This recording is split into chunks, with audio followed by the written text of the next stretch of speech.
Ready. The dictation is going to start after few seconds. Sir, several questions raised regarding the Defense Ministry and the External Affairs and Irrigation Ministries have been clarified by my colleagues from those ministries. My task, therefore, has been simplified to that extent.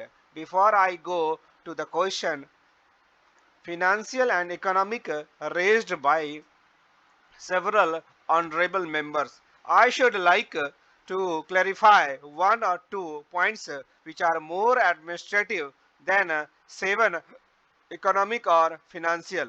One of them was raised by my honorable friend. He raised the question about the re-recruitment by the assistant superintendent departmental competitive examination and particularly about the examination held in 1960. He said that about 6 lakhs were spent for the 1960 examination, and later it was declared that number 2 vacancies were available.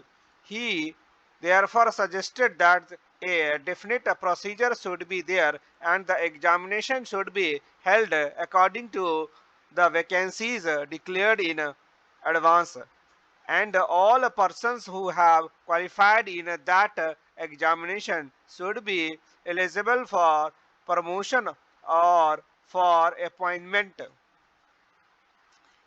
Sir, I do not know whether the Honorable Minister know how these vacancies are filled. He probably referred to the sections officer grade in a central secretariat services. This is filled 50% by direct recruitment and 25% by departmental competitive examination open to the assistant. That is the next lower grade, and next rest 25% by promotion of the assistant on the basis of a seniority subject to fitness. The examination therefore that he was referred to was a departmental competitive examination for filling 25% of the vacancies. It takes about 1 year for the Union Public Service Commission to declare the results of the examination from the time they take up the question of the examination. It is not therefore possible to declare the number of vacancies to be filled in from the very beginning. To declare them just when the results are out is a more realistic, and that is what is done. Sir, if examination is treated as qualifying exam, the number of a person who will thus become eligible for appointment will be quite unrelated to the number of vacancies to be filled in, and then the very situation which the honorable member wishes to avoid would arise. It would not then be possible to hold any of the examination at a regular interval, and promotions against this quota would become very fateful. The honorable member also suggested that the rules of the recruitment and promotion etc. should be uniform for all ministries, whether participation in the central secretariat service scheme or not. It must be, and this is so expect for the Ministry of External Affairs and the Railways. These have different rules, but these rules are very much similar, and there is not much difference, but because these persons are recruited for different purposes and by different agencies, they are separate. Therefore, his purpose in saving that there should be uniformity is almost carried out. The only difference is that the Ministry of Home Affairs does not control the services in these two ministries. Then, sir, questions were raised about backward areas and the backward state, and also about the city of Calcutta.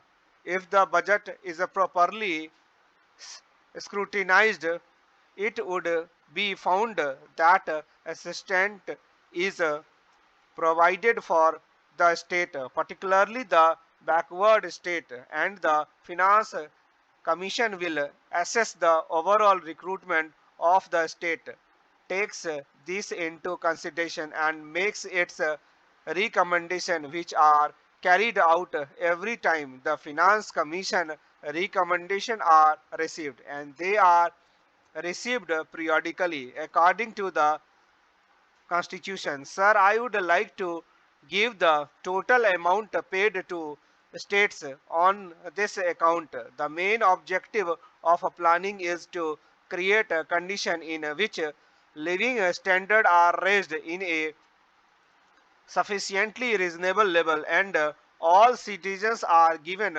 full and equal opportunity for growth and service.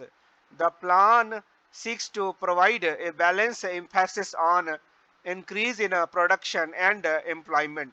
The development plan are thus accepted as the means for ensuring equitable development in the field of social services. There is no reason to suppose that the need of the less fortunate or prosperous state are being neglected, but it would not be proper to expect that all these differences could be wiped out now immediately.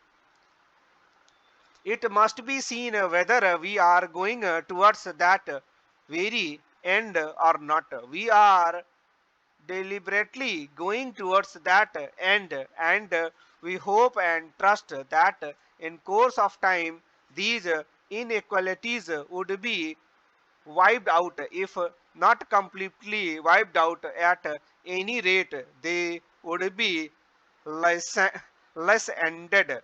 My honorable friend complained about inadequate provision included in the plan for meeting the growing requirements of the city of Calcutta, where even the basic services like water supply, sewage disposal, and drainage were not being augmented, and that the central government was not enthusiastic about solving these difficulties.